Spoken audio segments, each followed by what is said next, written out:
Les Noirs ne consultent pas. Les Noirs ne font pas de dépression. Les Noirs ne se suicident pas.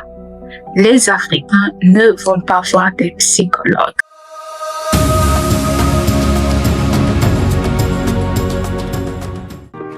Très souvent, vous entendez dire que les personnes issues des communautés noires ou les personnes africaines n'aiment pas aller consulter les psychologues. À quoi est-ce qu'on devrait s'attendre? Ça ne fait pas partie de leur système de représentation. Ça ne fait pas partie de leur système culturel. Quelles sont donc les raisons qui font qu'une personne d'origine africaine, plus précisément, ne va pas spontanément aller consulter? Parce que quand on parle de Noirs ou d'Africains, on mélange tout le monde dans le même panier, mais il ne faut pas oublier qu'il y a plusieurs cultures, il y a plusieurs pays, il y a plusieurs croyances, il y a plusieurs représentations par rapport à c'est quoi le conseil, c'est quoi le soutien, c'est quoi la thérapie, la guérison, l'accompagnement. Il y a une multitude de perceptions. Donc, qu'est-ce qui fait qu'une personne d'origine africaine spécifique, je précise spécifique parce que c'est pas tout le monde, il y en a qui consultent, oui, il y a des personnes noires ou d'origine africaine qui vont aller consulter des thérapeutes, qui vont consulter des psys, donc ça existe. Mais il y a quand même ce préjugé-là qui court, selon lequel on n'aime pas demander de l'aide. On consulte, c'est-à-dire que cette personne qui n'est pas intéressée d'aller consulter un psy ou un psychiatre ou un thérapeute a peut-être déjà ses propres ressources de soutien.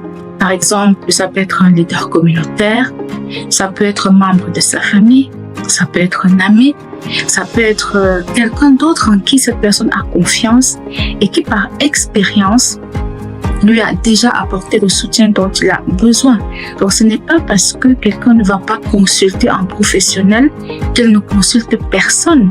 Il consulte dans son propre réseau.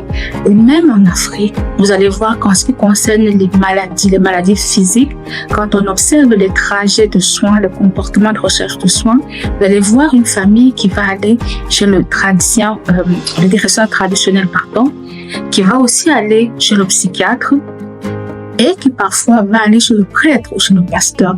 Donc, beaucoup de gens vont additionner différentes sources de soutien. Donc, ce n'est pas juste le fait d'aller consulter une personne qui reflète la manière dont toi, tu conçois l'aide qu'on peut t'apporter. Deuxième raison, les personnes qui refusent parfois d'aller consulter ne savent pas à quoi s'attendre.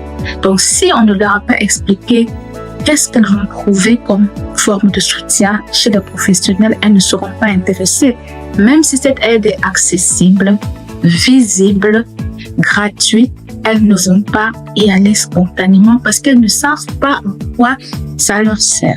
C'est d'ailleurs pour cette raison que dans les communautés africaines, c'est très important de faire de la psychoéducation. Il faut prendre beaucoup de temps pour expliquer c'est quoi la santé mentale, c'est quoi la détresse, c'est quoi les professions. Donc, il faut démystifier les professions de la santé mentale, permettre aux gens de comprendre qu'est-ce que ces professionnels-là font concrètement et qu'est-ce qu'ils vont m'apporter. Troisième raison, il y a des gens qui ont déjà consulté, mais qui ont eu de mauvaises expériences. Alors, ils se sont dit, mais ça ne sert à rien.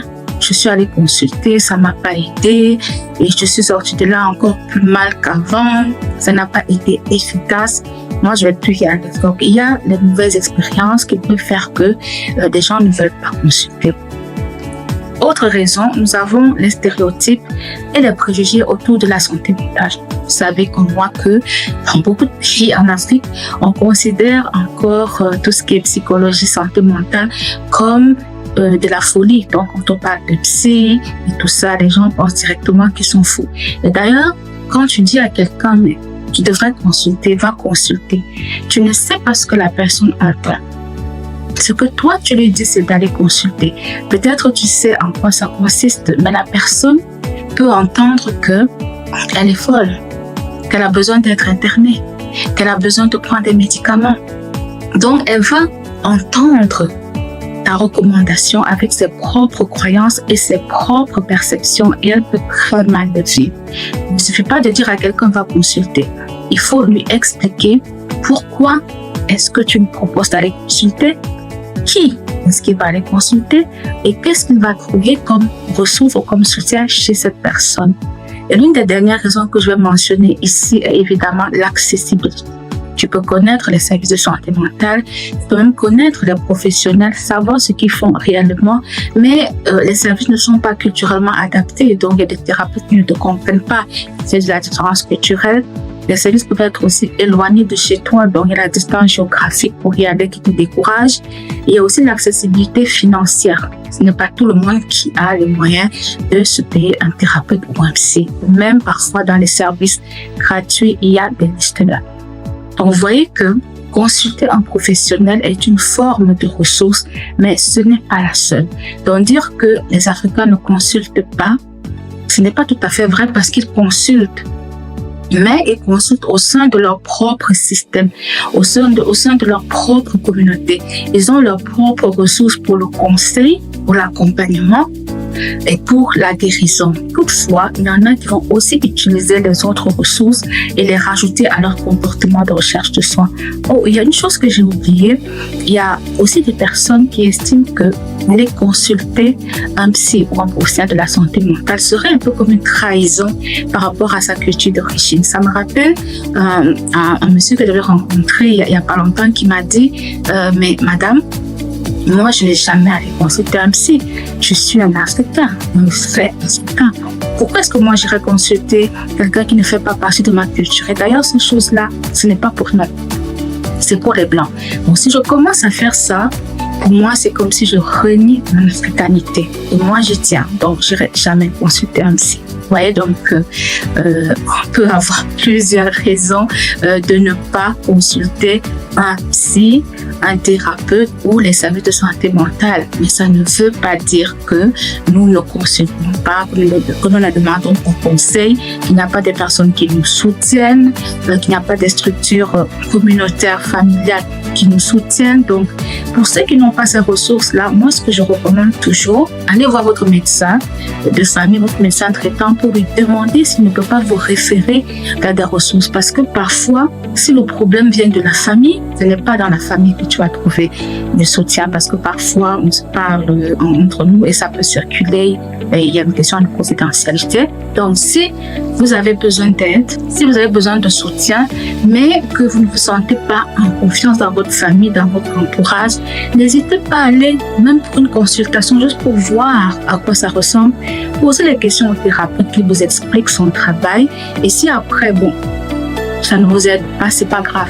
Mais au moins, vous aurez essayé. Et puis, vous pouvez encore essayer plein d'autres thérapeutes. Parfois, ça prend du temps pour trouver quelqu'un avec qui ça match, avec qui on s'entend, avec qui on se comprend. C'est pas toujours une question de compétence. C'est d'abord une question d'affinité. Donc, voilà, pour ce qui est des comportements de recherche de soins qu'on peut retrouver au sein de différentes populations et notamment au sein de quelques personnes issues des communautés africaines. Si jamais vous souhaitez rajouter quelque chose, vous avez un commentaire, un exemple, un témoignage, c'est dans les commentaires. Et en attendant, je vous dis à très bientôt.